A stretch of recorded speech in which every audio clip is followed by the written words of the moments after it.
Bênção demais, gente. Você está pronto? Pronto mesmo? Glória a Deus. Aí, ó. Vamos aí.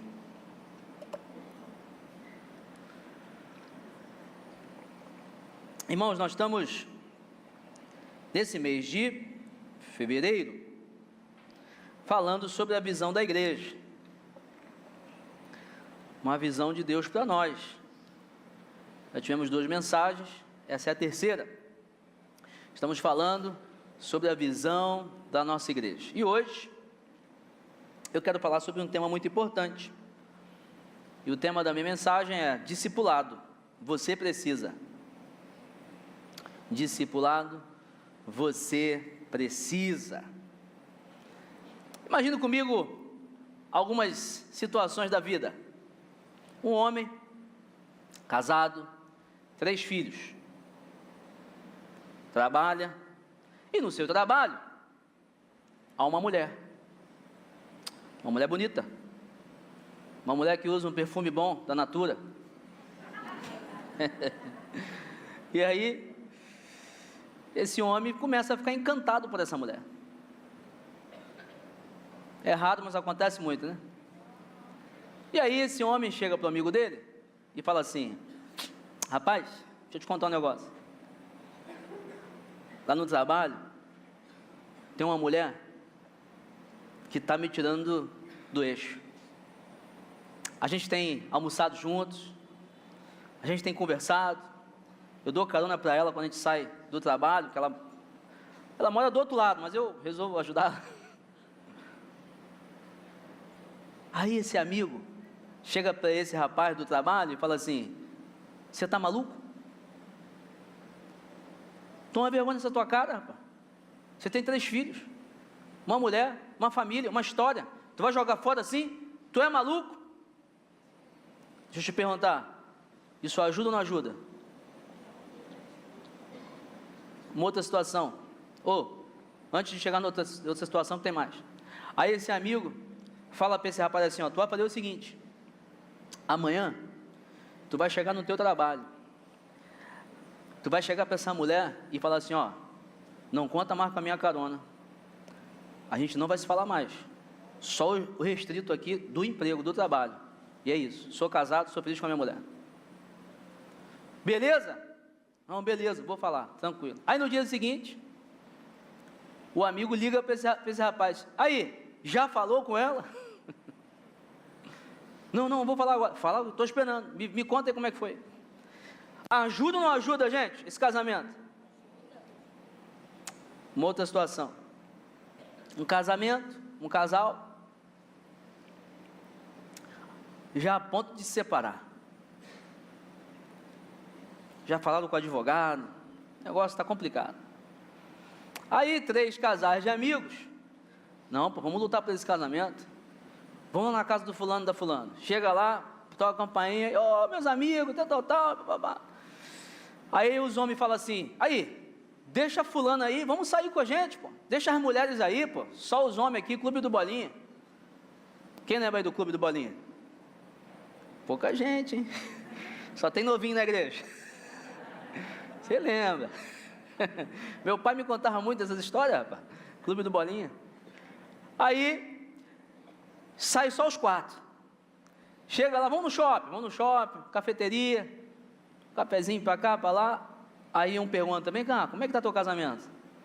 Aí o homem fala assim: já acabou, não quero mais, não vou perdoar, é isso, é aquilo, essa mulher é isso, e tal, coberto de razão, beleza. Aí um dos amigos fala assim: deixa eu te falar, vai para esse caminho não, é furada. Tu vai pensar que tu vai resolver um problema, tu vai arrumar um monte de problema, é furada. Aí o outro fala assim: vem cá, tu não tem fé não? E o Deus que tu acredita, não pode restaurar teu casamento não? Aí o terceiro amigo fala assim: eu não vou deixar, vou orar por você. Ó, e outra, tem uma ideia aqui, tu vai chegar agora, vamos comigo, deixa que eu pago a conta, vamos agora aqui na floricultura, compra um buquê de rosa para tua mulher.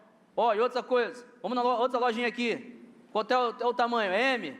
Comprar uma camisa aqui, galera, vamos pagar uma camisa para um amigo aqui, ó, essa camisa para você. Pô, camisa? É, veste aí, símbolo do novo. Teu casamento agora vai ser novo, irmão. Tu vai chegar de camisa nova, casamento novo, tudo vai mudar. Deixa eu te falar, isso não turbina o cara, não? Não ajuda? Aí as mulheres estão em casa lá com a outra mulher. A mulher já chorou rios. Está acabado. Não sei o que eu vou fazer. 2 filhos. Aí as meninas falam assim, fica assim não. Deus está colhendo as tuas lágrimas. Vamos crer na restauração. Vamos semear com lágrimas, porque você vai voltar colhendo com júbilo de alegria. Nós cremos, vamos orar aqui, vamos nos reunir em oração. E elas começam a orar pelo casamento e abençoar a casa. Vamos para o quarto, vamos orar aqui sobre essa cama. Vocês vão ver uma lua de mel. Nós acreditamos, profetiza isso nessa casa. Deixa eu te falar, ajuda ou não ajuda? Aí os amigos convencem o rapaz, tu vai chegar lá, irmão, tu vai arrebentar de cinema, vai ajoelhar, vai pedir perdão, vai entregar as rosas para a mulher, vai falar, você é a mulher da minha vida, e vai dar um beijão nela de cinema. Aí o cara, eu vou? Vai, tu vai. Vai sim. Aí ele chega em casa, abre a porta, devagarzinho, a mulher está lá. Só que antes, esqueci de contar, a menina fala assim, ó, mas vamos ajudar também, toma um banho, faz o cabelo, bota uma mesinha posta aí, uma comida gostosa, troca de roupa, entendeu? Fica bonita, pô. Perfume lá da Natura. Aí ele chega em casa, encontra a mulher dele bonita lá, mesa posta e tal, cheirinho gostoso. Aí os amigos, vai. Aí ele, meu amor, você me perdoa? Aí a mulher, perdoa. Aí igual adolescente, né? Vai, meu irmão, vai. Aí ele levanta, agarra a mulher, dá aquele beijo. Eita glória. Tá tudo resolvido? Não, mas não ajuda?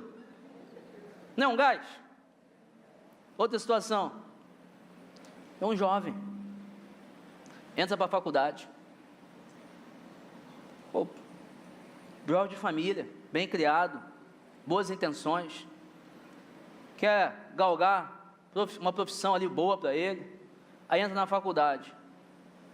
Aí começa a receber um montão de ensinamento idiota, demoníaco, um montão de gente que não presta, convite para festa, bebedeira, um montão de convite com um montão de ideologia porcaria. Covardia, né?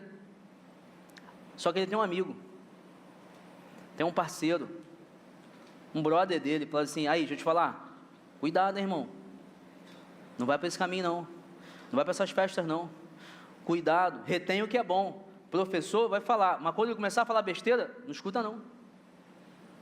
Tu tem que lembrar que nós somos filhos de Deus, nós temos que honrar nossos pais, não cai nessa besteira. Deixa eu te falar, ajuda ou não ajuda? Pois é.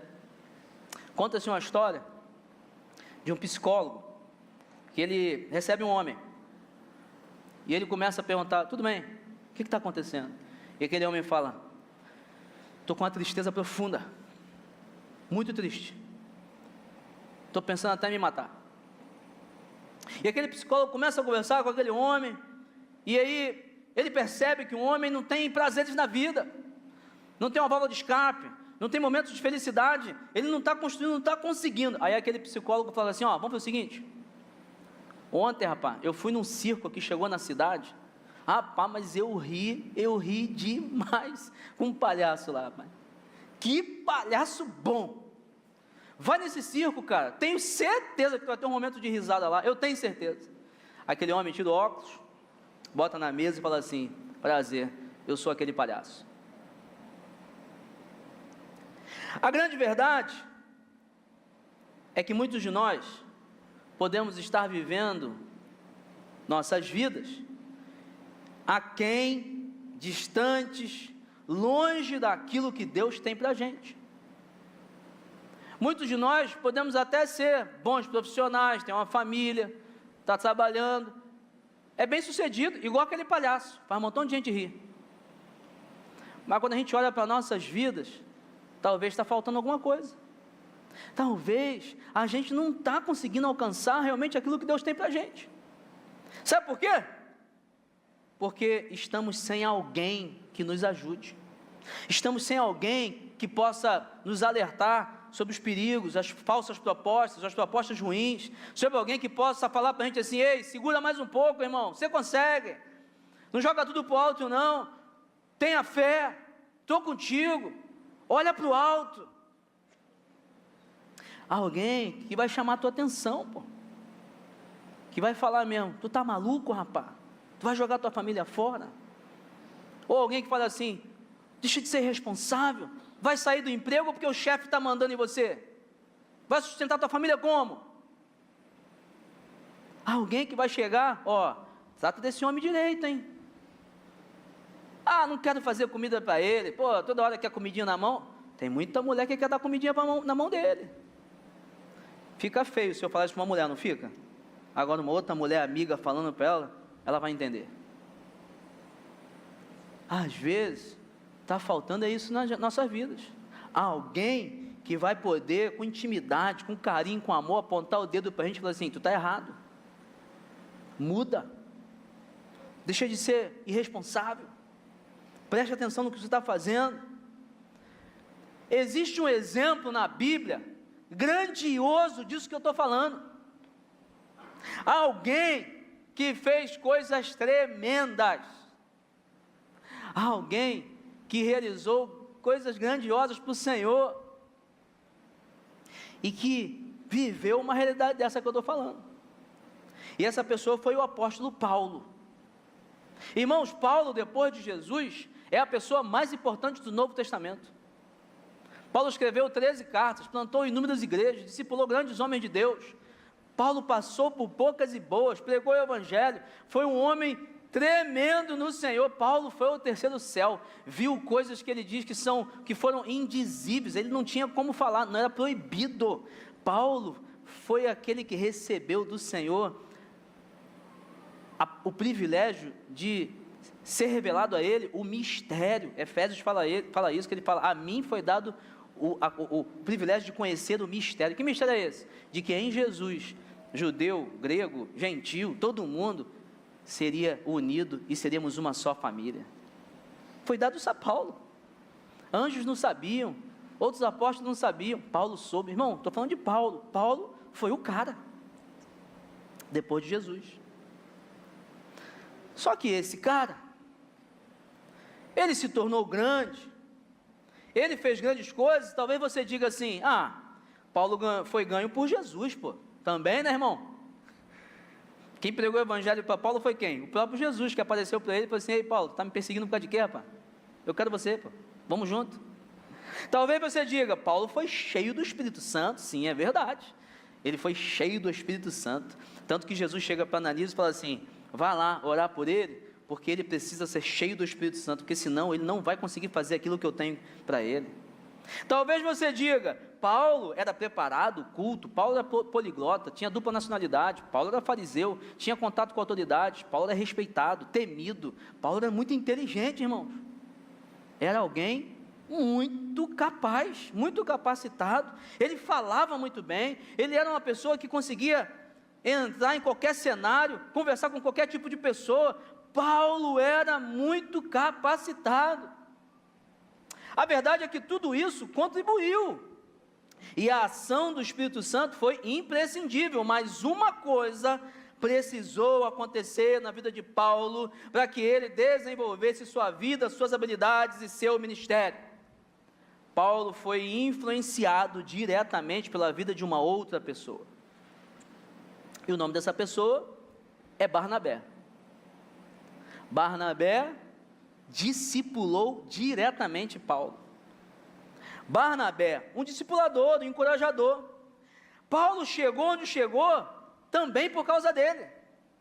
Sozinho, Paulo estava perdido. Sozinho, Paulo arrumou um montão de confusão que a gente vai ver aqui. Só que quando Barnabé chegou na vida dele, aí o ministério de Paulo explodiu. Vamos acompanhar um pouquinho dessa história? Atos 4:36. Atos 4:36 diz o seguinte: José, um levita de Chipre, a quem os apóstolos deram o nome de Barnabé, que significa encorajador. A Bíblia então apresenta esse homem de Deus, Barnabé, ou seja, seu apelido, porque o nome dele era José, um levita de Chipre. José, chamado de Barnabé. Ora, por que ele era chamado de Barnabé? Os apóstolos deram o apelido para ele, porque Bar significa filho, e Nabé significa aquele que vem ao lado para dar ânimo. Então os apóstolos conheceram Barnabé e falaram assim: caramba, irmão, você é filho do Consolador, porque onde você chega, você anima as pessoas, você consola, você cuida, você consola, você edifica, você fala, estamos juntos, vamos orar, é comigo mesmo, conta comigo, você vai conseguir. Barnabé era assim. O interessante é que Nabé em grego é paraclesis, e a palavra para Espírito Santo é paracleto, mesma raiz, consolador, aquele que vem para consolar. As pessoas viam Barnabé como um consolador, por isso o apelido, ele era conhecido por isso.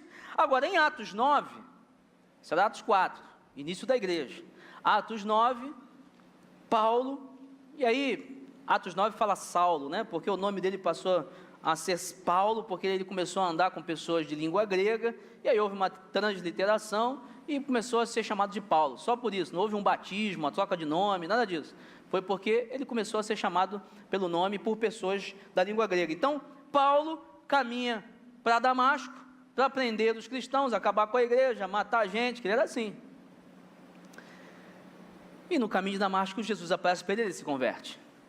Só que mais tarde, ele vai lá, Ananias ora por ele recebe o Espírito Santo, é batizado, e Paulo começa a pregar em Damasco. Só que Paulo começa a pregar em Damasco, poxa, Paulo era quebrador de pedra, irmão, Paulo era turrão, Paulo era um cara firme. Ele começa a pregar em Damasco, só que prega uma mensagem muito dura, e ele começa a arrumar confusão com as pessoas. Sabe aquele crente chato, o crente que quer trazer a pessoa para a igreja amarrada? Mais ou menos assim. Ele começa a pregar e não dá certo, e aí ele vai para Jerusalém. Quando ele chega em Jerusalém, olha o que acontece, Atos 9, 26 em diante. Quando chegou a Jerusalém, tentou reunir-se aos discípulos, mas todos estavam com medo dele, não acreditando que fosse realmente um discípulo. Ora, claro não. O que eles devem ter pensado? Pô, meu irmão, se Paulo a gente conhece, cara. Ele deve estar querendo vir aqui disfarçado. Aceitei Jesus, né? Estou com vocês. Ele quer pegar os líderes da igreja. Eles ficaram com medo, claro. Versículo 27. Então Barnabé o levou aos apóstolos e lhes contou como no caminho Saulo vira o Senhor, que lhe falara, e como em Damasco ele havia pregado corajosamente em nome de Jesus. Assim Saulo ficou com eles e andava com liberdade em Jerusalém, pregando corajosamente em nome do Senhor. Irmãos, presta atenção, Barnabé começa a entrar na história. Os apóstolos, os discípulos ficaram com medo. Calma aí, pô, esse cara vai matar a gente, não dá para confiar não. Mas Barnabé era respeitado pelos apóstolos, era respeitado pelos discípulos, era um homem de bem, era um homem generoso, era um homem do Senhor, era um consolador. Ele chega, calma aí, gente, eu boto a minha mão no fogo por ele. Eu vi ele pregando. Esse homem se converteu de verdade. Ele foi transformado, sabe? Ele era, e aí é interessante que aí Paulo em Efésios vai descrever o quê? Aquele que mentia não mente mais, aquele que roubava não rouba mais, aquele que falava mal dos outros não fala mais. E aí você pode pegar o pecado que for, fazia, não faz mais. É como se talvez Paulo tivesse lembrado, né? Alguém já fez isso por mim, foi Barnabé. Barnabé chegou na frente do discípulo e falou assim, ó, esse cara matava, agora ele gera vida. Esse cara fechava a igreja, agora ele quer abrir igreja, gente. Esse cara mudou, gente. Pode confiar nele. E aí Barnabé se expõe, defende Paulo. E Paulo então fica livremente andando por Jerusalém pregando o evangelho. Em Atos 9, versículo 29, nós lemos assim: falava e discutia com os judeus de fala grega, mas estes tentavam matá-lo. Olha aí de novo, De novo, Paulo está pregando, mas não estava pregando uma mensagem boa de amor não, tanto que os judeus queriam matá-lo. De novo, Barnabé deve ter pensado assim, caramba rapaz, já consegui livrar esse cara aí, para ele ser recebido pelos apóstolos, agora ele está arrumando confusão de novo.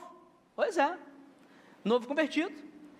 E aí, o que acontece? Lá em Jerusalém, depois disso, você vai lendo, os próprios discípulos falam o seguinte, Paulo, cara, tu tem que vazar daqui, estão querendo te matar, cara. Paulo foi convidado a se retirar, eles levaram ele para o porto mais próximo, e aí desse porto, eles mandaram Paulo para Tarso, e lá, gente, Paulo ficou esquecido, um gap aí, de anos, um espaço de anos, Paulo fica lá por vários anos, ao total, o anonimato de Paulo tem cerca de 14 anos, da sua conversão até o início explosivo do seu ministério, são cerca de 14 anos que Paulo fica, ele fala isso, na sua carta, se não me engano, na carta de Gálatas, ele fica 14 anos no anonimato, fica esquecido. Tempos depois, um grupo, também fugindo de perseguição, eles saem de Jerusalém, lá em Atos 11, versículos de 9 em diante, nós vemos essa história, eles saem pregando o evangelho. Veja bem, eles saíram, estavam com medo não, eles não queriam morrer, poxa, já que a gente não pode ficar aqui que já morrer, vamos sair, mas a gente sai pregando o evangelho. Eles saíram pregando o evangelho, chegaram aonde? Em Antioquia. Chegaram em Antioquia, e em Antioquia eles chegam pregando o evangelho, plantam uma igreja, já uma cidade fora da Judéia, de Israel, plantam uma igreja, começam a ganhar os gentios, e a notícia chega lá em Jerusalém. Sabe um povo que saiu daqui? Pois é, plantaram uma igreja lá em Antioquia, estava bombando, o negócio está acontecendo lá, tem muita gente chegando, já tem que fazer 4 cultos no domingo, o negócio está bombando, é multiplicação de célula, é batismo, casa de fé lá, as células estão fazendo 5 casas de fé por célula, o negócio está pegando fogo. Aí os apóstolos falam assim, nós temos que ir lá ver, saber o que é isso. Eles ficaram preocupados, quem eles mandam ir lá em Antioquia, gente? Tem que ser uma pessoa importante, concorda comigo? Tem que ser uma pessoa de confiança, um homem de Deus. Eles mandam quem? Barnabé.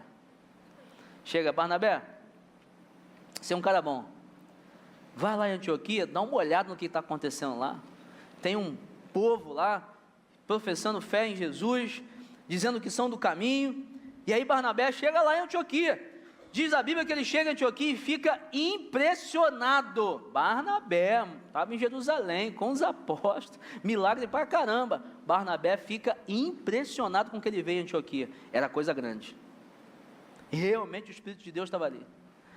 Barnabé fica impressionado. Agora olha só, Barnabé chega no local onde a igreja está bombando, só que ele percebe, pessoal, aqui precisa de maturidade, precisa de Bíblia, precisa de doutrina dos apóstolos, oração, comunhão, partir do pão, precisa de temor, alegria, precisa da igreja aqui.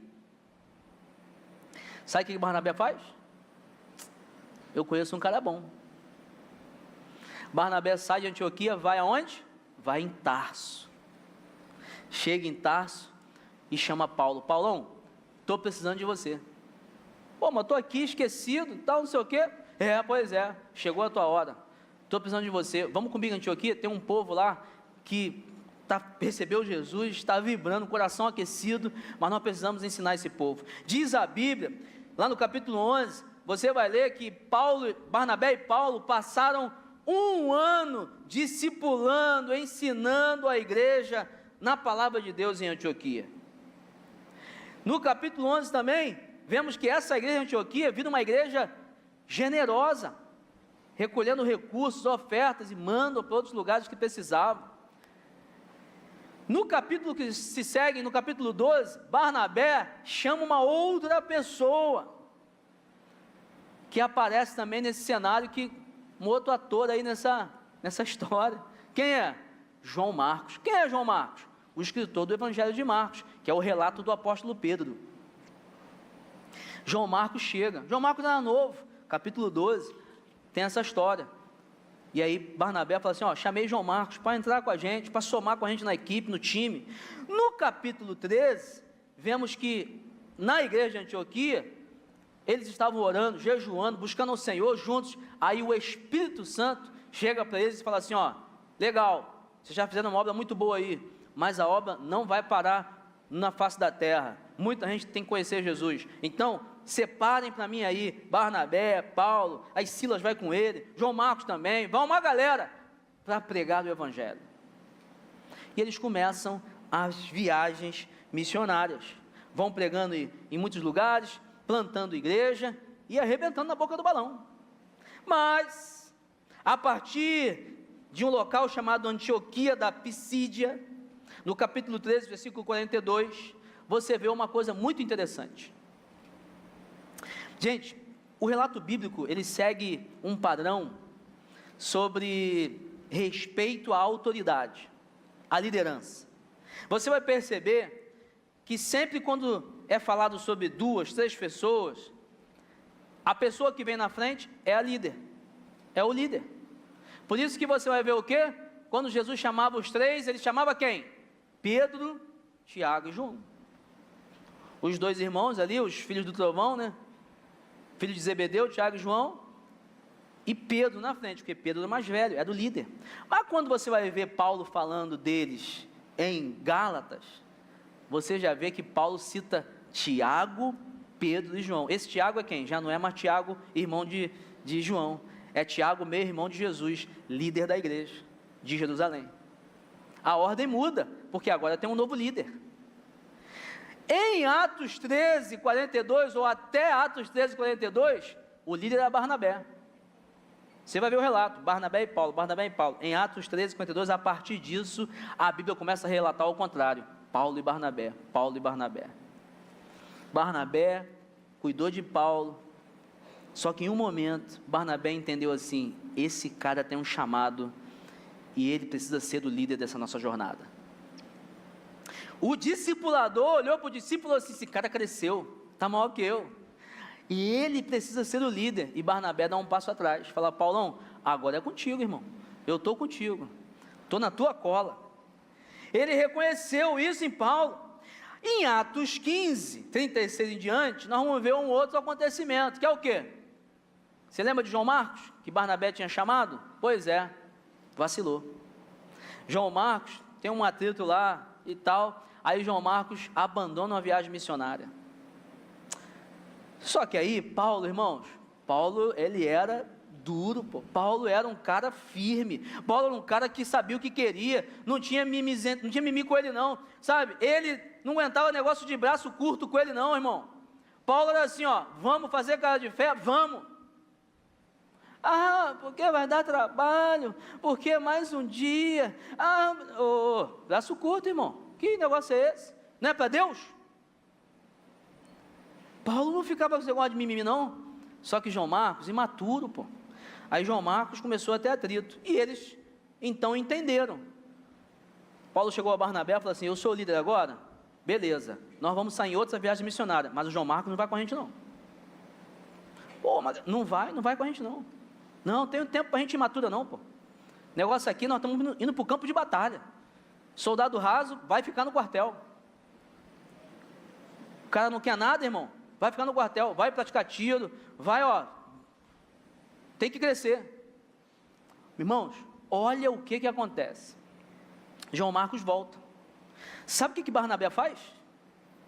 Barnabé chega para Paulo e fala assim, Paulão, foi muito bom andar contigo, cara, mas eu vou voltar com João Marcos, porque João Marcos precisa de mim. Você, irmão, você já está muito bem, já te discipulei, você está arrebentando, você é um pastorzão, você é um baita de um líder, você é homem de Deus, só que João Marcos é imaturo, João Marcos é menino na fé, João Marcos tem medo, João Marcos precisa de um discipulador, e eu vou voltar com ele. Irmãos, olha o que Barnabé fez. Barnabé era colado com Paulo, duplo imbatível. Só que aí, depois dessa briga, João Marcos volta, Barnabé fala assim, poxa, é mais importante eu cuidar de João Marcos. Só que olha como é que a Bíblia é interessante. Por isso que você tem que ler Bíblia, gente, você tem que ler Bíblia. Leia a Bíblia. Lá em 2 Timóteo, capítulo 4, versículo 11, 2 Timóteo, a última carta de Paulo, vivo, né? Claro, ele não escreveu depois, é a última carta de Paulo, que quando ele estava indo na prisão, na última prisão dele. E aí é a carta que ele vai se despedindo, fica sozinho, abandonado por todo mundo. E aí, ele escreve o seguinte, lá em 2 Timóteo 4, 11, só Lucas está comigo. Lucas visitava Paulo constantemente. E ele fala assim, traga Marcos com você, porque ele me é útil para o ministério. Ué, lá em Atos ele falou assim, não quero andar mais com esse cara não, pô. Esse cara está me atrasando. Tempos depois, Paulo fala assim, sabe aquele Marcos, o João Marcos? Então, manda ele vir, preciso dele. Irmãos, alguma coisa aconteceu. Alguma mudança aconteceu, para que Paulo quisesse que João Marcos chegasse perto deles novamente. E o que aconteceu? Com certeza foi o investimento de Barnabé na vida de João Marcos. Com certeza Barnabé começou a discipular João Marcos e fez ele ser um grande homem de Deus. Tanto que Paulo quis a presença dele novamente e diz a história dos pais da igreja, isso não está relatado na Bíblia diretamente, mas que Pedro também estava nessa prisão. E que João Marcos vem para ser o escriba do relato de Pedro e então escreve o Evangelho de Marcos. Um homem de Deus, um homem que vacilou, abandonou a viagem missionária, mas recebeu um discipulado, e através desse discipulado, foi transformado. O Espírito Santo usou a vida de Barnabé, ele entendeu, e hoje, ou naquela época, né, Paulo, no tempo que Paulo escreve, fala assim, eu quero a presença dele, porque ele vai ser útil para o ministério. Irmãos, não dá para a gente contar a história de Paulo sem falar de Barnabé. Não dá para contar a história de Barnabé sem falar de Paulo e sem falar de João Marcos. Eu te pergunto, quem seria Paulo então, se não fosse Barnabé? E eu falo isso com muita convicção, sabe por quê? Me diz a igreja que Paulo plantou em Tarso.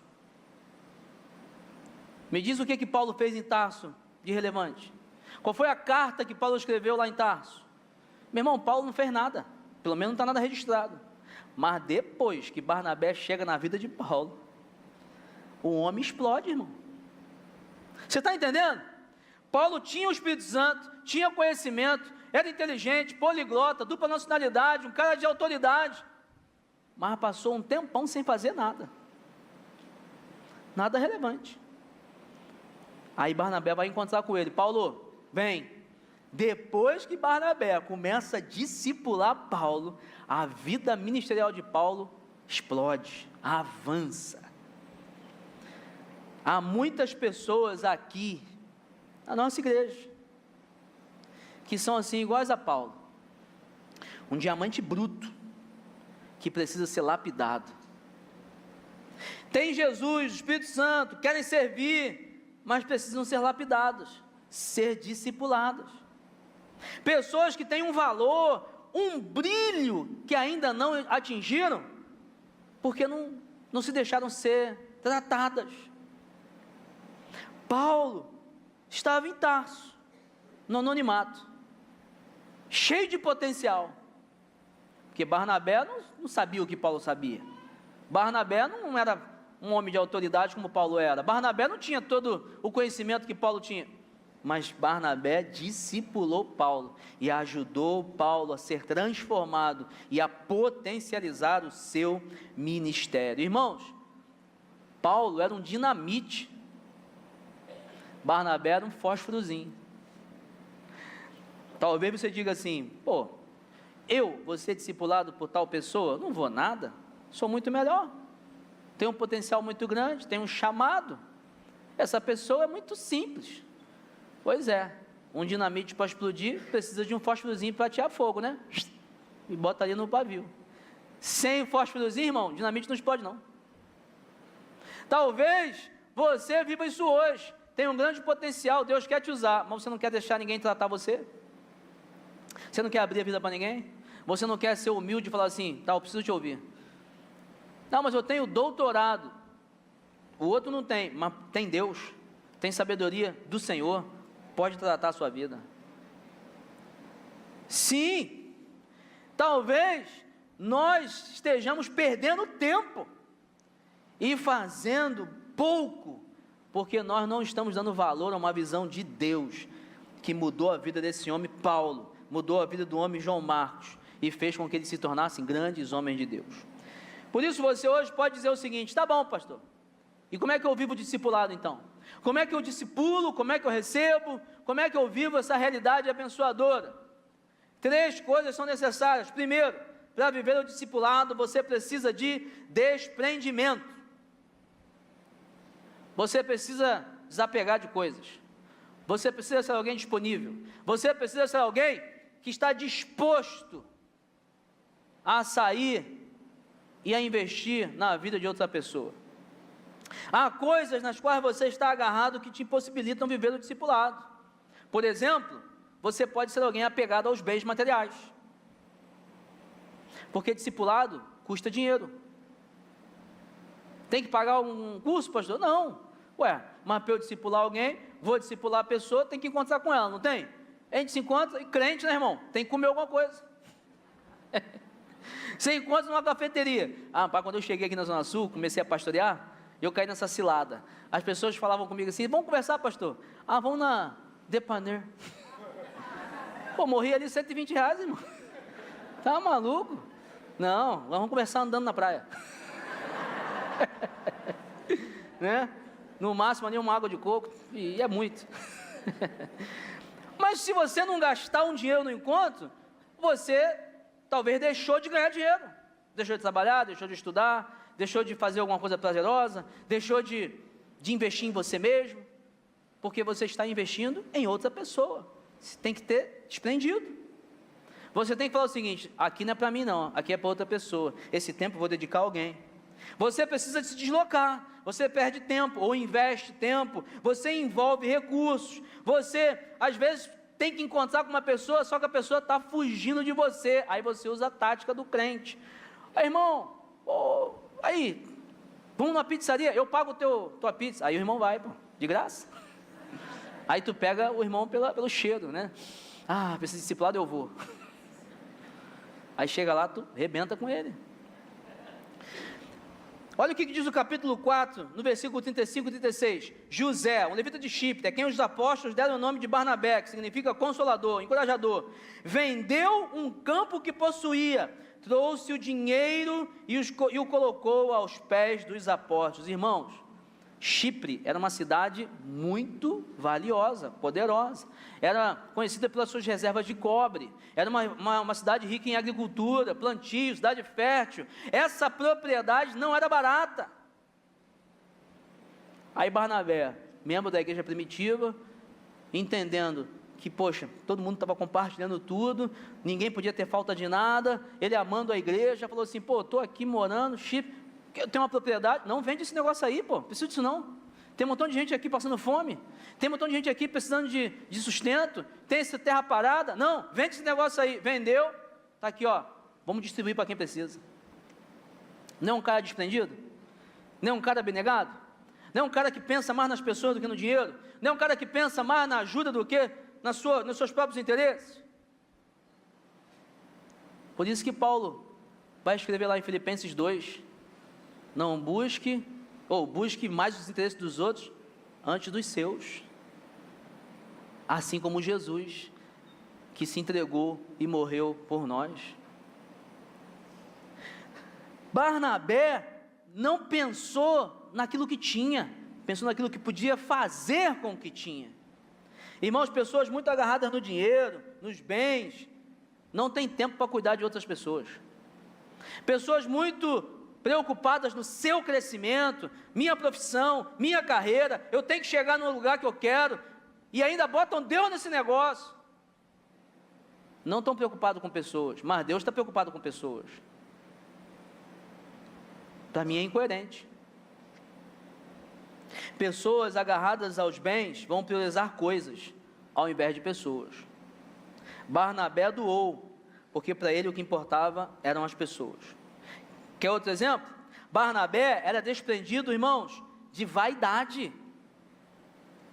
Barnabé chega em Antioquia, a igreja está bombando, ele podia falar assim: você é o pastor aqui da Antioquia, lugar maravilhoso, o Espírito Santo está descendo aqui, o povo está fervendo, meu irmão, aqui só vai dar eu, vou plantar um montão de igreja, vou ser o pastorzão desse lugar aqui. Ele não podia ter feito isso? Estaria errado? Não, mas ele falou assim: poxa, tem um cara aí que é bom, vou compartilhar com ele. Ô Paulo, me ajuda aqui. Sem vaidade, irmão, chamou Paulo. Barnabé era desprendido até de questões, o meu prestígio, ninguém toca no meu nome, não, chegou lá diante dos apóstolos: ei, calma aí, eu vi lá, cara, Paulo se converteu, vamos acreditar nele, confia em mim. Barnabé colocou seu nome em risco, não foi omisso, ele foi humilde, foi desprendido de vaidade, e esse é um dos segredos para a gente ser eficaz e eficiente no discipulado, porque o segredo do discipulado é não disputar com o discípulo, e sim se alegrar com o sucesso dele, é ver o discípulo avançando, é ver que o discípulo faz melhor que você, é ver que o discípulo conquista mais pessoas que você. Glória a Deus. Barnabé era desprendido dos seus interesses pessoais. Irmãos, Paulo era um fenômeno, e todo mundo quer jogar no time campeão, não é verdade? Todo mundo quer chegar no lugar, é o ser humano, é o efeito manada, não é isso? Você chega no lugar, tem 2 restaurantes, um está vazio, o outro está lotado, você quer ir no lotado, pô, é melhor, ninguém quer ir nesse vazio aqui, não deve prestar não, a não ser que você já conheça. Não, a comida é boa, aí você vai, mas você não conhece nenhum dos dois, você fala assim: estranho, hein? Deve ter acontecido alguma coisa na cozinha aí. Todo mundo quer estar no lugar que está vencendo. Aí eu te falo: Paulo, vencedor, homem de Deus e tal. Aí João Marcos, vacilão. Cenário, time Real Madrid.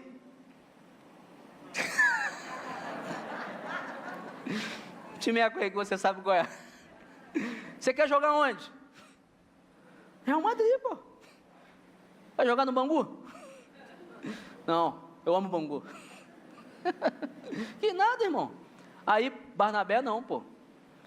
Cara, time campeão, Paulo mas assim, João Marcos precisa de mim.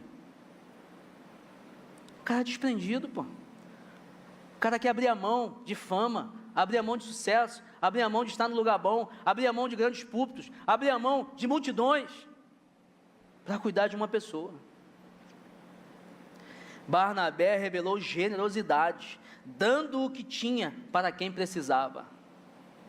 Meus irmãos, uma das características mais marcantes no discipulador eficaz é a generosidade. E o generoso é aquele capaz de estimular pessoas, ao contrário do crítico.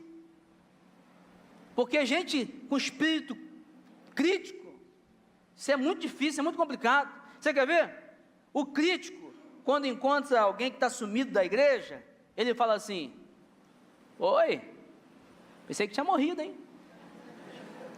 Está desviado? O estimulador, ele fala assim: pô, que bom que você está aqui, cara, bom te ver, dá um abraço. É diferente, não é diferente? O crítico é aquele que encontra uma pessoa que prosperou, está com dinheiro, aí o crítico fala assim: né? Pois ficou rico, esqueceu dos pobres. Ele está criticando, pô. O cara que estimula fala assim: irmão, pô, estou mó feliz em te ver, cara, que legal. Pô, que bom pelo teu sucesso, bom aqui, bom demais estar contigo. É isso. Pessoa generosa, simples. Nós precisamos ser pessoas assim na igreja. A nossa igreja precisa viver isso. Todo mundo que entra por essas portas precisa receber um abraço, um aperto de mão, um sorriso seu, bem-vindo. E se você está aqui hoje e não recebeu, você me perdoa, nós erramos. Mas essa é a nossa intenção.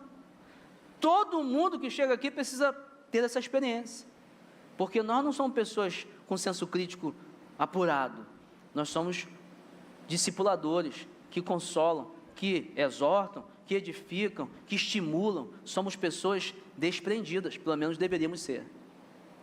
Pessoas que são capazes de abrir mão de sucesso, posições, dinheiro, prestígio, para cuidar de pessoas. Até porque o que vai valer no final é o amor. E o amor a pessoas, a Deus e a obra de Deus. Segundo lugar, para viver o discipulado, nós precisamos investir nas pessoas com fé de que não há limite para o que Deus pode fazer na vida delas. Nós precisamos investir nas pessoas com fé de que não há limite para o que Deus pode fazer na vida delas. Irmãos, Barnabé acreditou em nada mais, nada menos do que em um ex-assassino.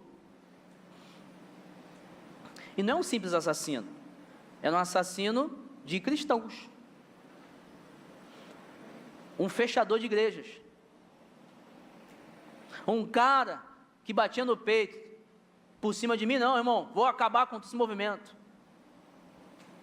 Paulo acreditou nesse cara, Barnabé, desculpa, acreditou nesse cara. Depois, olha só, o extremo, assassino, cara bruto. Depois, ele acredita num vacilão, medroso, mimizento, João Marcos. Barnabé acreditou, é um assassino? Ih, Deus pode fazer virar uma manteiguinha. É um vacilão? Deus pode fazer virar um valente do Senhor. Sou eu? Não, é Deus. Barnabé acreditava nisso. Barnabé investia nas pessoas porque acreditava que Deus podia fazer uma obra. Há pessoas no nosso meio que são mimizentas, são maldosas, pessoas com senso crítico apurado, invejosas, falam mal de outras, pessoas que ficam caindo no mesmo pecado. Há pessoas que são chatas mesmo, não é verdade? Talvez elas estão aqui, ó. Talvez você seja um, eu sou esquisito, convive comigo de perto, todo dia. Talvez você fale assim, cara, pastor é esquisito. Pô, pastor é chatão, pô, mania chata. Nós somos, pô. Mas Barnabé nos ensina que Deus acredita nessas pessoas, por isso nós estamos aqui. Nós precisamos acreditar que Deus pode usar todas as pessoas, inclusive essas aí chatas. Em Atos 11, 24, diz que Barnabé é um homem de bem, e esse homem de bem investe em pessoas, porque esse homem de bem acredita que é por Deus. Ele procura Paulo, que estava distante, Marcos, que estava queimado, pois ele acreditava não no homem, mas na fé em Deus. Ele sabia que Deus podia mudar a realidade de todo homem, toda mulher. Ele olhou para Antioquia e investiu nessa igreja. A igreja voou alto, sendo uma igreja missionária, que enviou pessoas para pregar o evangelho. Foi onde nós fomos chamados de cristãos pela primeira vez.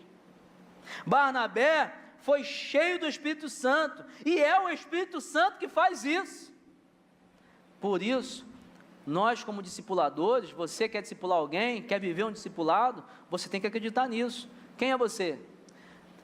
Diz o pastor Joel Comich, um grande pesquisador do movimento celular, que ele chega em El Salvador, numa igreja que estava arrebentando, célula para tudo quanto é lado, ganhando gente. Ele foi lá pesquisar.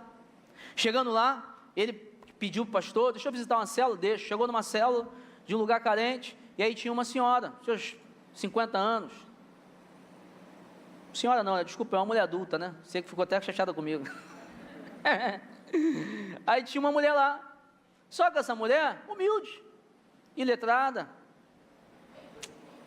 pô, ficou no cantinho dela na célula, quietinha, nem respondeu pergunta. Aí o pastor Joel Comich falou assim, bom, essa senhora, essa mulher, ela, de repente, ela vai fazer uma comida legal, um bolo gostoso, vai contribuir para o lanche, vai fazer número na célula, né, porque para multiplicar precisa de gente, e eu acho que isso aí que vai acontecer. 3 anos depois ele volta em El Salvador, vai na igreja, e aí ele pergunta, porque ele estava pesquisando, vem cá, como é que está aquela célula? E como é que está aquela senhora, aquela mulher? Aí fala assim, que mulher? Assim, legal, ela hoje é a líder de 15 células. Pô, 15 células? Como assim? O pastor Joel Comich falou assim, calma aí. Ela fez algum curso, foi à faculdade, alguém investiu nela? Não, continua a mesma mulher. sabe mais de Bíblia, tem mais de Deus, tem mais do Espírito Santo, mas continua com o mesmo vocabulário, mesma língua, né? Fala espanhol, mesmo nível intelectual. Mas vou te falar, ela ama pessoas. Ama pessoas. E as pessoas amam estar perto dela. Essa mulher ama pessoas. Aí o Joel Cominsky concluiu assim, quer saber? Não tem regra. A regra é ser cheio do Espírito Santo, porque Deus pode usar todas as pessoas. Você pensa, eu tenho, não tenho, eu fui formado, sou crente antigo, sou crente novo, tenho tempo, não tenho tempo. Você está perdendo tempo. Se coloca diante do Senhor, acredite que Deus pode usar todas as pessoas. Em terceiro e último lugar, para viver o discipulado, precisamos crer que podemos ir além de nosso potencial também quando investimos em alguém. A gente precisa acreditar, Deus pode usar qualquer um, mas nós também precisamos acreditar que quando a gente investe em alguém, nós também vamos além.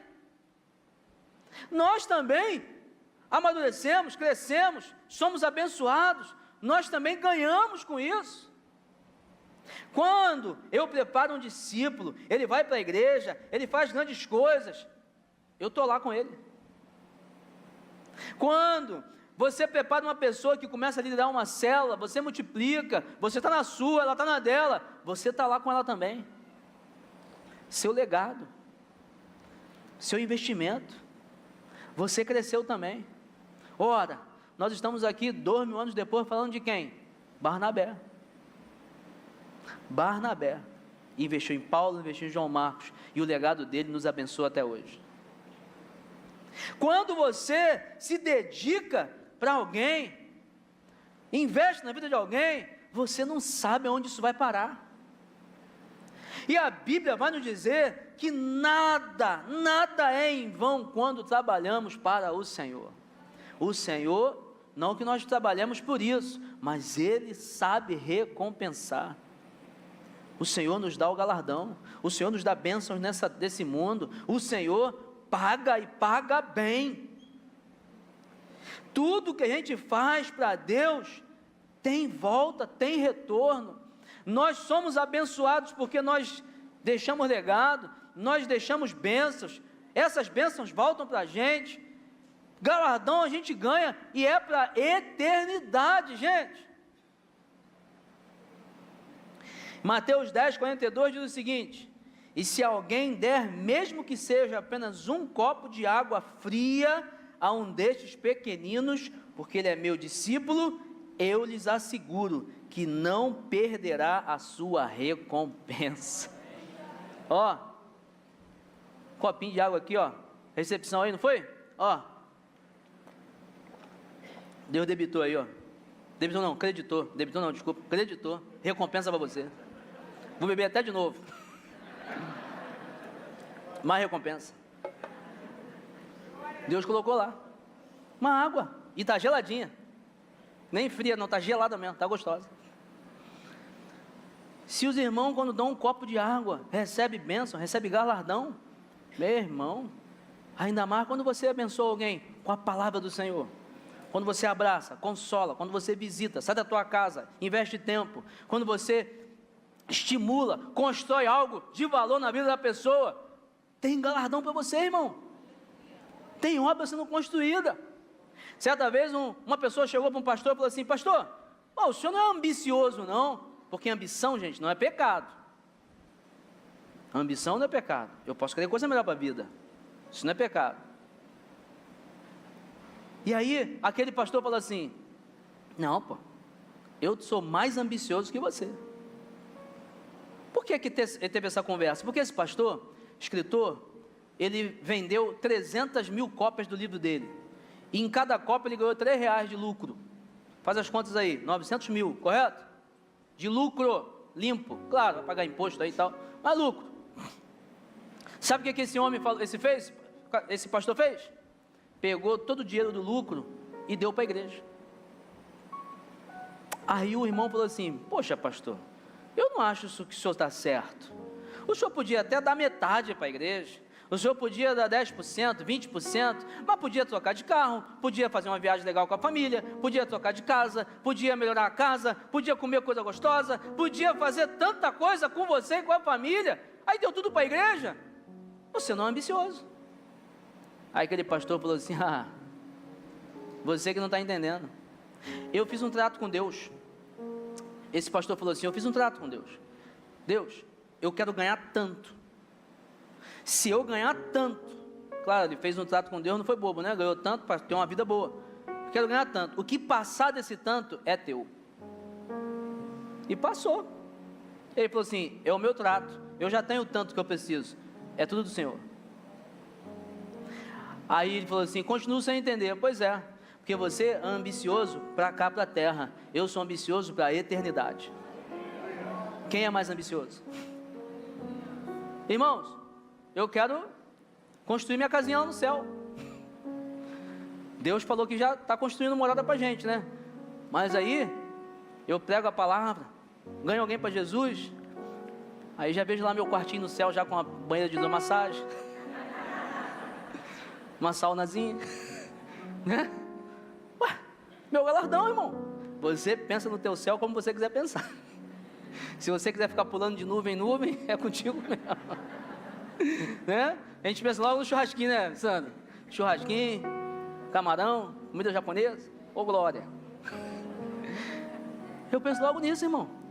Meu galardão, porque Paulo, em 1 Coríntios 13, diz o seguinte, que ele, a palavra de Paulo: eu coloquei em vocês o alicerce da salvação, Jesus Cristo, através da mensagem do Evangelho. Aí Paulo fala assim: agora vocês vão construir em cima desse alicerce.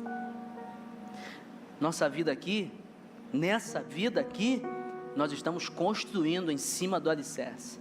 Aí Paulo fala assim, no último dia, no dia do julgamento, nós vamos apresentar nossas obras ao Senhor. Se essas obras foram de ouro, prata, bronze, vai passar pelo fogo, vai tirar as impurezas, vai ser purificada e você vai ganhar de volta como galardão. Agora, se as suas obras forem de palha, feno, madeira, vai passar pelo fogo. Deixa eu te contar, vai perder tudo. Paulo fala assim: você vai se salvar, mas como se tivesse passado pelo fogo, vai perder tudo, vai entrar para o céu sem galardão nenhum. Não sei te explicar como é que vai ser lá, mas vai ser desse jeito. Então nós temos que escolher aqui.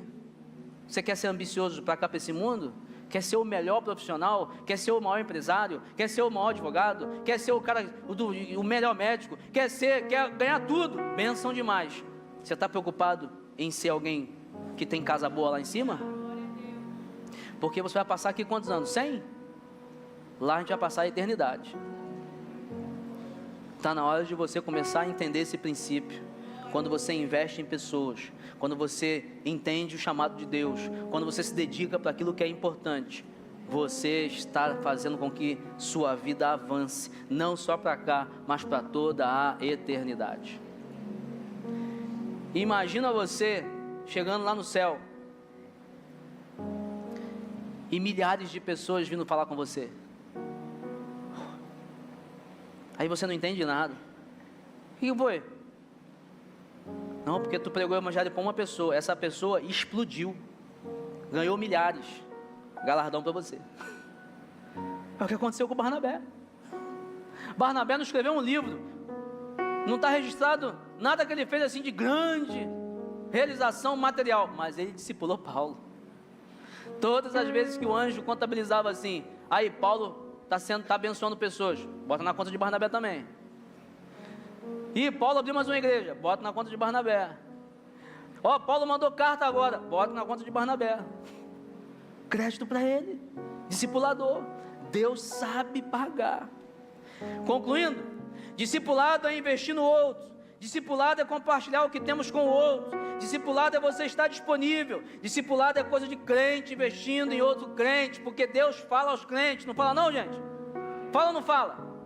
Discipulado é modelar Jesus na vida do outro, através da Bíblia, ensinando a cumprir tudo aquilo que eu vos ordenei, palavra de Jesus, através da sabedoria de Deus, através da ajuda do Espírito Santo. Deixa eu te falar, nós começamos um projeto aqui nas células, todas as células têm que fazer discipulado. E a gente tem uma diretriz dos pastores, líderes de rede, área, setor, líder de célula, auxiliar. Tem que ter discipulado individual. E eu falei para vocês já no atitude de vídeo, falo para a igreja toda escutar. Se você está com discipulado nominal, você está em pecado. Porque eu já te falei, para com esse negócio de falar que tem discipulado, você não encontra a pessoa, você não investe na vida da pessoa, você não cresce, a tua vida não muda. Que discipulado é esse, pô? Não, quando a gente se encontra, a gente discute aí do jogo, a gente fala do dólar que subiu. Isso não é discipulado, isso é amizade, muito bom. Mas discipulado é o que Paulo viveu com Barnabé, mudou. Tem que acontecer. Agora, nas células, às vezes é difícil, com toda a célula, fazer um a um. Então a gente faz o seguinte, na célula é discipulado em grupo. O líder auxiliar e divide, homem para um lado, mulher para o outro. E aí de 15 em 15 dias vão se reunir para fazer discipulado em grupo. E antes, a gente deixava um pouco solto. A gente percebeu que isso não estava legal. Agora nós estamos dando material para você se basear no material. Bíblia. Bíblia com aplicação prática. Começou raso, começou com rudimento, que a gente precisa nivelar. Não sei o nível da galera, então está lá embaixo.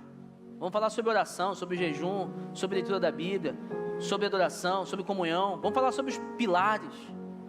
Só que o que eu quero alcançar? Eu não quero alcançar só o ensinamento bíblico, que isso já é muito bom. O que eu quero alcançar é que num grupo discipulado, aí se reúne aqui eu, Fábio, Edson, Juan. Eu vou começar a discipular, o material da semana, fala sobre disciplinas cristãs, é isso, aquilo, outro. Só que aí eu percebo que o Fábio, torcedor do Flamengo, está triste. Só anda triste. Aí eu falo assim, ô Fábio, é o Flamengo? Que está te deixando assim? Aí o Fábio, só até homem, né, irmão? Papo de homem. Aí o Fábio fala assim, pô, pastor, não é não. Pô, a Nath não está cozinhando bem. Desculpa aí, Nath. Me chama para almoçar lá para a gente ver se isso é verdade. Aí eu estou brincando, mas pode ser que tenha um problema no casamento. Ou então eu chego para o Edson, ei Edson, legal, tá orando? Aí eu descubro que o Edson não sabe orar. Aí eu falo, Juan, e aí? Falamos sobre ler a Bíblia. Tem lido a Bíblia? Aí eu descubro que o Juan não sabe ler a Bíblia. Cara, ele sabe ler, mas não sabe ler a Bíblia como um livro difícil, né? Como é que eu faço? Começo por onde? Como é que eu não entendo. Aí, irmão, aí que começa o discipulado. Aí eu falo, não, Fábio, vou orar pela tua vida, vamos conversar com a Nath, vamos saber o que está acontecendo, vamos sair juntos nós quatro. Vamos jantar fora. Hoje eu vejo que é a revelação do Senhor. Aí eu descubro que o Edson, na verdade, ele não sabe orar. E aí eu falo assim, Edson, vamos orar junto. Eu vou orar com você. E aí eu começo a investir na vida dele, para ele aprender a orar. Aí eu falo com o Juan, eu vou ler a Bíblia com você. Vamos ler o livro de João junto, eu e você? Cada dia a gente compartilha o que a gente aprendeu. Aí eu ensino ele a ler a Bíblia. Vai me causar, vai me fazer trabalhar? Vai, eu vou ter que trabalhar. Mas irmão, eu vou estar investindo na vida de homens que vão ser transformados. Eu estou falando só de disciplina cristã, mas vai vir aí conduta, vai vir coisa sobre transformação, sobre enchimento do Espírito, sobre dons. Eu desafio você aqui, eu vou arriscar aqui, 90%, tá lá, 80% da igreja não sabe o seu dom. Você não sabe o seu dom. Você sabe qual é o seu dom? Tinha que saber. O discipulado ajuda você a saber qual é o seu dom. E aí você, sabendo o seu dom, você pode servir a igreja no seu dom, vai te alegrar, você vai ser eficiente, vai prosperar e a igreja vai ficar feliz. Discipulado, irmãos, discipulado. Por isso que eu quero te pedir, faça isso nas células, cobre o seu líder, estude, aprenda, se dedique. Aí você fala assim, pastor, eu sou fechadão, não gosto de abrir minha vida não. Beleza, eu te respeito. Agora deixa eu te dizer, e se for Deus que está te mandando fazer um discipulado, você vai obedecer você ou a Deus? Qual é a vontade? Quem você vai fazer a vontade? É de Deus ou a sua vontade? Então deixa de ser fechadão, se abra e faça o discipulado. Participe dos grupos, viva o que esses homens viveram. Você vai sair daqui hoje Eu quero que você saia com esse pensamento, com esse entendimento. Paulo era capaz, cheio do Espírito, foi ganho por Jesus, era um homem tremendo, mas Barnabé